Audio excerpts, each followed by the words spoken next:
Hello everyone, কেমন আছেন সবাই? আশা করি সবাই ভালো আছেন। সো আজকে আমরা শাকিব খানকে নিয়ে যে মুভিটা বানিয়েছিল, তো কেমন সাফল্য হলো, তো চলুন শুনে ফেলি কি বলে ওরা। উনি এত বড় একজন মেগাস্টার, ওনাকে সাজালে এইভাবে সাজাতে হবে ওকে, আসলে মনে হয়। তো উনি শুটিং করতো 10টা পর্যন্ত, 10টা থেকে 2টা পর্যন্ত জিম করতো, এরপরে 2টা দিকে ঘুমাতে যেত, আর 3-8টা দিকে আবার পরের দিন 7টার দিকে শুটিং আসতো। এই যে একটা মানুষ যেমন শুটিং এ আমি তার সামনে খাচ্ছি বসে বসে, আমি খাচ্ছি তাকে ক্যারেক্টার বোঝাচ্ছি, সে খাচ্ছে না, সে বাদাম খাচ্ছে, খুব মায়া লাগতো আর কি। আচ্ছা, এই যে উড়া ধুরা এটাও যে একটা গান হতে পারে, মানে এটা কিভাবে মাথায় এসেছিল? এখানে কি আপনার কোনো ভূমিকা আছে? আমার মাথায় প্ল্যান ছিল যে আমি একটা আইটেম সং করব এবং সেখানে বাংলা কোনো ফোক গানকে নিয়ে আসবো, এবং এটা কিন্তু আমি প্রথম ছবি থেকে ইউজ করছি।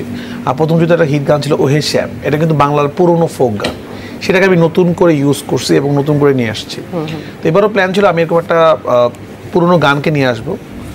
তো তখন প্রীতমের সাথে, এবং এইটার জন্য আপনারা জানেন বাংলাদেশে একমাত্র বেস্ট হলো প্রীতম, কারণ প্রীতম এই জিনিসটা খুব ভালো মতো করতে পারে, সেটা আমরা দেওরা বলেন বা লোকাল বাসগুলোতে দেখেছি।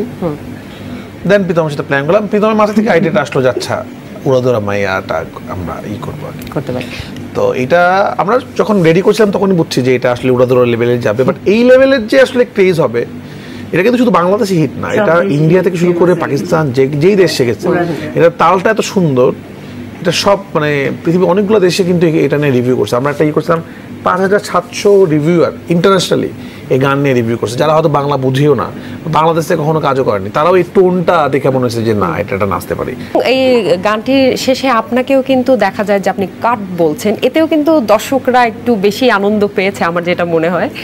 এটা করা হয়েছে কি হুট করে নাকি আগে থেকে প্ল্যান ছিল? এটা প্ল্যান ছিল আমাদের, যে একটা মার্কেটিং এর, যেহেতু এটা ডিফারেন্ট টাইপের একটা সং এবং সিনেমার এমন একটা মোমেন্টে আসে এটা, তো এই জন্য প্ল্যান করে আমি বলছি ওকে কাট। এই ছবিতে সমালোচনা কম, কিন্তু দেখেন যখনই একটা ছবি ব্লাস্ট হয় অনেক ভালো হয়, একটা পক্ষ তো সবসময় সত্যতা মানে ভালো লাগে না, তারা বলে বাট ওই সংখ্যা খুব অল্প তো, এবং আমি সেই সমালোচনা নেওয়ার চেষ্টা করি যে এই সমালোচনাটা যৌক্তিক সমালোচনা। কিন্তু কেউ হলো যে শাকিব খানকে আর তো পাওয়া যাচ্ছে না, আর তো উল্টাপাল্টা সিনেমা করবে না, আমাদের সাথে সিনেমা করবে না, এই তো ভালো হয়ে গেল, অথবা রাফি একটা পর একটা ব্লকবাস্টার সিনেমা দিচ্ছে বা শাকিবকে নিয়ে নিয়েছে রাফি, এরকমও একটা ভয় থাকতে পারে। আমার তো না, আমার তো পরান থেকেই একটা দল সবসময় লেগে থাকতো, যখন পরান হিট একদল বলতো না হিট না, সুরঙ্গ সময়। তো যখন আপনি, এটা পৃথিবীর নিয়ম, এটা আমি মেনে নিছি এখন, যখন আপনি ভালো কাজ করবেন তখন একটা দল, একটা মানুষ, কিছু সংখ্যক মানুষ যারা কিনা বেকার, তারা আপনাকে পায়ে ধরে টানবে।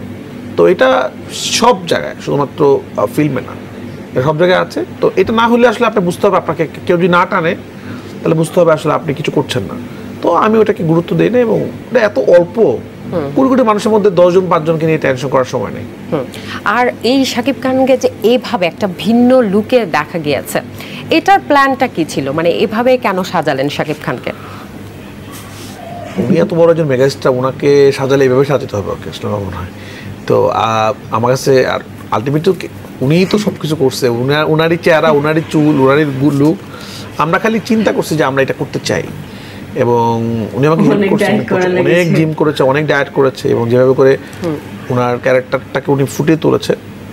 তো আমাদের অনেক দিনের প্ল্যান ছিল যে লুকটা আমি নতুন কিছু করবো, যেটা আগে দর্শক দেখে নাই, এবং উনি তো দেখতে অনেক সুন্দর, তো ওইভাবে প্রেজেন্ট করলে আমার মনে হয় মানুষও পছন্দ করবে। এবং দেখতেছি ওরা গানে ওনার লুকে মানুষ তো ক্রেজি হয়ে গেছে, এবং সবাই বলতেছে ওনাকে 25 বছরের একজন যুবক লাগতেছে।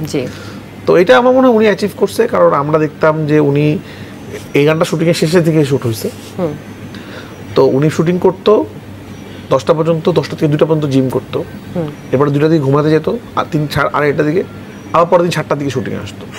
এই যে একটা মানুষ যেমন শুটিং এ আমি তার সামনে খাচ্ছি বসে বসে, আমি খাচ্ছি তাকে ক্যারেক্টার বোঝাচ্ছি, সে খাচ্ছে না, সে বাদাম খাচ্ছে, খুব মায়া লাগতো আর কি, মানে সে প্রচন্ড কষ্ট করছে, প্রচুর ডেডিকেশন। তাহলে একটা ক্যারেক্টার, এখানে অনেকগুলো ক্যারেক্টার শেড আছে, একটা শেডের জন্য তাকে একটু হেলদি থাকতে হয়েছে, একটু ধরেন একটু বেটা যেখানে আমরা দেখছি দাড়িওয়ালা, আরেকটার জন্য একদম যে উড়াদোরা গানের মতো লুকে আসতে হয়েছে। তো এটা কিন্তু একদমই মনে হচ্ছে দুইটা মানুষ, তো ওনাকে আসলে এটার জন্য অনেক কষ্ট করতে হয়েছে।